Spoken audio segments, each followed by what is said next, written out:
स्वागत है दोस्तों आप सबका हमारे आज के लेक्चर में। तो आज हम लोग पढ़ने जा रहे हैं एनालॉजी का एक और टॉपिक जिसका नाम है number analogy.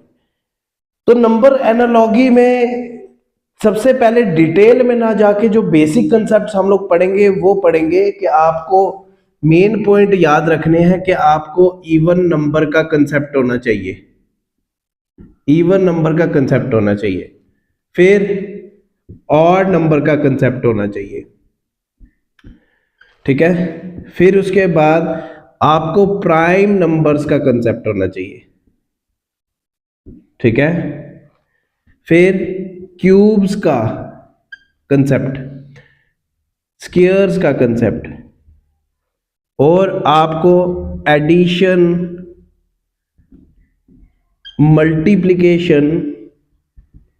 Multiplication division and subtraction, ठीक है जी।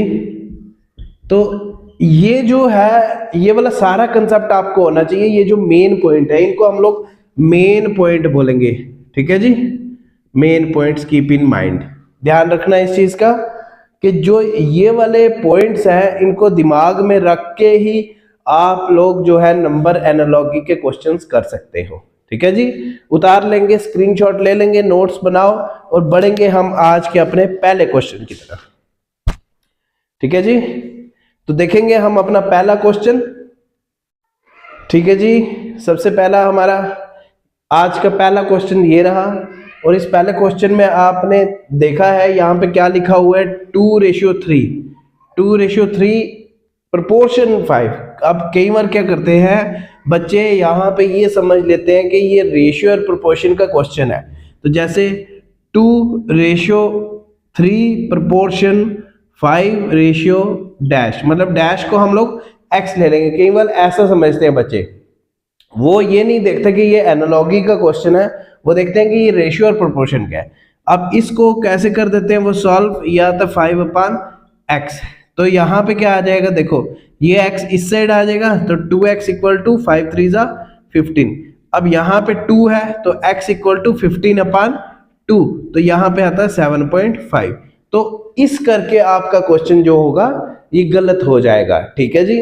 तो इसका एक्चुअल एक्सप्लेनेशन क्या है, आपने सिर्फ जो मैंने आपको मेन पॉइंट बोले थे याद करने के लिए वो आपने दिमाग में रखने हैं कि यहाँ पे क्या कंसेप्ट आ रहा है कि हमारे पास प्राइम नंबर का कंसेप्ट आ रहा है। तो प्राइम नंबर सीरीज क्या होती है, 2, 3, 5 और नेक्स्ट आता है 7। तो हमारा करेक्ट आंसर क्या हो जाएगा, 7, ठीक है जी। देखेंगे नेक्स्ट क्वेश्चन, क्वेश्चन नंबर 2। तो बच्चा जी ये रहा हमारा आज का दूसरा क्वेश्चन। अब इसमें देखेंगे कि लिखा क्या हुआ है कि 2:8 है। इसका एक्सप्लेनेशन देखेंगे, एक्सप्लेनेशन, ठीक है जी। अब यहां पे है 2:8 प्रपोर्शन 3:डैश। तो सबसे पहली बात 2 का अगर हम लोग क्यूब करते हैं, देखो यहाँ पे क्यूब्स का कंसेप्ट है, 2 का क्यूब करते हैं तो हमारे पास 8 आता है। तो 3 का क्यूब क्या करेंगे, 3 3 = 9, 9 3 = 27। तो हमारा आंसर क्या आएगा, 27, ठीक है जी। उतार लें क्वेश्चन, समझ लें कि आपने बेसिक कंसेप्ट याद रखने, जो मैंने आपको कहा है कि मेन पॉइंट आपने याद रखने, ठीक है। चलो देखेंगे क्वेश्चन नंबर 3, ठीक है बच्चा जी। तो ये रहा आपका क्वेश्चन नंबर 3। अब इसमें हम लोग देखेंगे इसका एक्सप्लेनेशन क्या है, इसका एक्सप्लेनेशन क्या है, कैसे किया गया है। और सबसे पहली बात बच्चा जी यहाँ पे देखेंगे कि जैसे हमारे पास यहाँ पे आ जाता है कि ये 16 जो है 4 का स्क्वायर है। कई बार क्या करते हैं बच्चे, ऐसा कर देते हैं कि जो 4 का स्क्वायर है दैट इज 16, तो 9 किसका स्क्वायर होगा, तो 9 किसका आता है, 3 का स्क्वायर करते हैं तो वो 9 आता है। तो आपका आंसर यहाँ पे 3 तो है नहीं है, ठीक है। तो आपका ये वाला कंसेप्ट जो होगा वो गलत हो जाएगा, ठीक है जी। दूसरा हम लोग देखेंगे हमारे पास ऑप्शन क्या आ रहा है। तो सबसे पहली बात यहाँ पे स्क्वायर्स का आपने कंसेप्ट यूज करना है। ऐसा क्वेश्चन अगर आ जाए तो आपने यहाँ पे देखना है कि जो 16 है वो किसका स्क्वायर है, 4 का। तो 16 जो है 4 का स्क्वायर, तो 4 किसका स्क्वायर है, 2 का स्क्वायर। और दोनों के बीच में अगर हम लोग गैप करते हैं तो हमारे पास क्या आता है 2 का स्क्वायर, तो दैट इज 4, मतलब रिजल्ट हमारे पास 4 मिल रहा है। सिमिलरली आपने यहाँ पे देखना है कि 9 किसका स्क्वायर आता है। जैसे आपने किया है यहाँ पे, क्या किया है देखेंगे तो हमारे पास क्या आता है कि यहाँ पे आपका देखो 4 2, नेक्स्ट आप क्या करोगे 3 का स्क्वायर करोगे, 3 का स्क्वायर करते हो 9, दोबारा से फिर अगर 2 का स्क्वायर आप करते हो तो वो आता है 4। मतलब लाइक आपने यहाँ पे देखना आंसर तो 4 है, लेकिन यहाँ आपने देखो क्या है इसमें कि यहाँ पे जैसे गैप बना आपका कितना 4 का स्क्वायर माइनस 2 का स्क्वायर, तो कितने का गैप बना है 2 का, ठीक है, यहाँ पे 2 का गैप बना है। तो यहाँ पे क्या करेंगे 3 का स्क्वायर माइनस 2 का स्क्वायर, तो क्या आता है 1 का स्क्वायर, मतलब 1 का गैप है, तो आंसर आपका क्या आएगा 1। ठीक है जी, बढ़ेंगे क्वेश्चन नंबर 4 की तरफ। तो बच्चा जी ये रहा हमारा क्वेश्चन नंबर 4। अब इसका एक्सप्लेनेशन देखेंगे कि क्वेश्चन नंबर 4 में क्या चीज कही गई है। अब यहाँ पे देख रहे हैं कि 56:7 है, proportion sign of interrogation ratio 8 है, तो इसके ऑप्शन ये सारे दिए गए हैं। सबसे पहली बात यहाँ पे आपने कंसेप्ट देखना है कि क्या हो क्या रहा है कि 56 7 के टेबल में आता है या नहीं आता है। मतलब अगर आप 7 को 8 से करते हो तो वो 56 आता है, ठीक है जी। तो अब आप यहाँ पे किसको 8 को किससे करोगे तो नेक्स्ट आएगा, क्योंकि यहाँ पे नेक्स्ट यूज हुआ है, ठीक है, एक स्टेप आगे यूज हुआ है। तो आप 8 को किससे करते हो 9 से, 8 9 जा 72। तो ये आपका एक्सप्लेनेशन है क्वेश्चन नंबर 4 का। देखेंगे स्क्रीनशॉट लेंगे, बढ़ेंगे क्वेश्चन नंबर 5 की तरफ। तो बच्चा जी ये रहा क्वेश्चन नंबर 5। अब इसका एक्सप्लेनेशन हम देखेंगे कि क्या है इसका एक्सप्लेनेशन। अब यहाँ पे जैसे कि मैंने आपको किस तरीके से क्वेश्चंस कराए हैं, प्राइम नंबर का भी बता दिया है, स्क्वायर का भी कंसेप्ट करा दिया है, मल्टीप्लिकेशन का भी करा दिया है। अब यहाँ पे देखेंगे कैसा लॉजिक चल रहा है। जैसे आप देखते हो कि सपोज 8 को अगर 2 से करते हो, 8 को 2 से करते हो तो 16 आता है, 16 प्लस 1 करते हो 17 आता है, ठीक है। तो आप किस नंबर को 2 से मल्टीप्लाई करोगे तो आपका प्लस 1 करोगे तो 25 आएगा। अब 6 को अगर 2 से करते हो 12 आता है, 12 प्लस 1 करते हो तो 13 आता है, तो वो तो नहीं आएगा।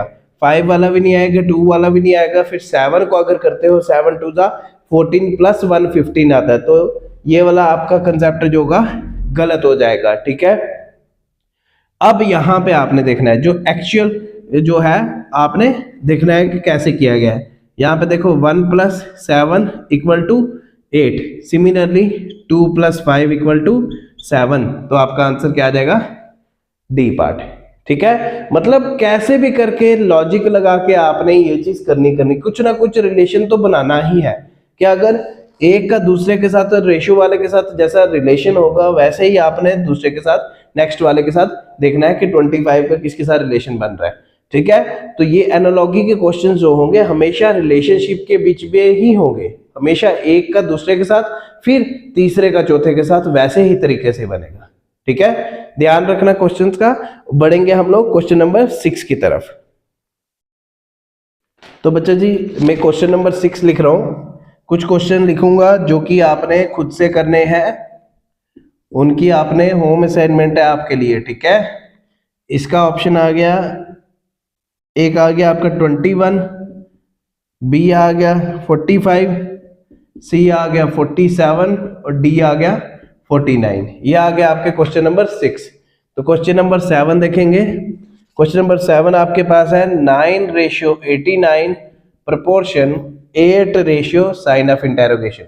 तो इसका ऑप्शन आता है आपके पास 89, बी पार्ट 72, सी पार्ट 88 और डी पार्ट आपके पास आता है 64, ठीक है।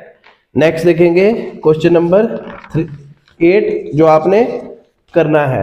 Question number 8, 6:12 proportion 4 sign of interrogation.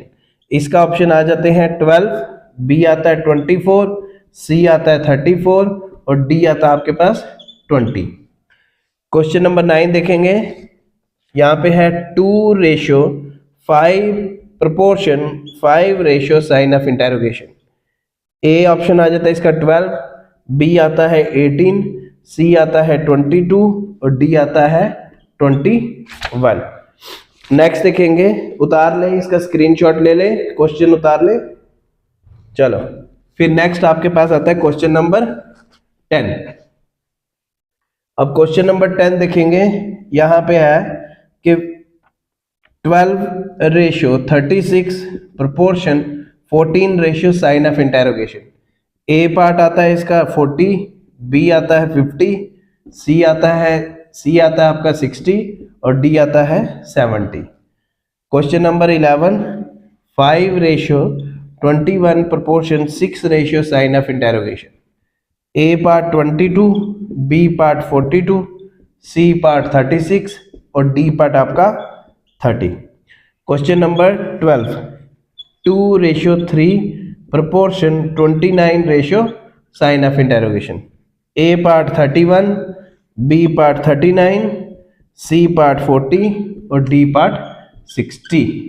तो ये रहे आपके कुछ क्वेश्चंस, तो जो कि आपको अभी मिल गए हैं और ये आपकी होम असाइनमेंट है। जितने भी क्वेश्चन आपको होंगे प्रॉपर ढंग से करेंगे विद एक्सप्लेनेशन, और जो कोई किसी बच्चे को डाउट होगा वो कमेंट सेक्शन पे अपना क्वेश्चन लिखेगा कि सर मेरे को इस क्वेश्चन में डाउट है, तो प्लीज़ उसका एक्सप्लेनेशन दे और हम भी नेक्स्ट जो वीडियो बनाएंगे उसमें उसका एक्सप्लेनेशन होगा। तो सारे बच्चे वीडियो को देखें, अपने जो भी जेकेएसएसबी की तैयारी कर रहे हैं वो वीडियोस देखें, जो किसी भी एग्जाम की तैयारी कर रहे हैं। तो एनालॉजी रीजनिंग तो हर किसी में होता है, तो आप सारे देखें, वीडियो को देखें, लाइक करें, अपने कॉन्टैक्ट में शेयर करें, ज़्यादा से ज़्यादा शेयर करें जो भी बच्चा तैयारी कर रहा है, ठीक है।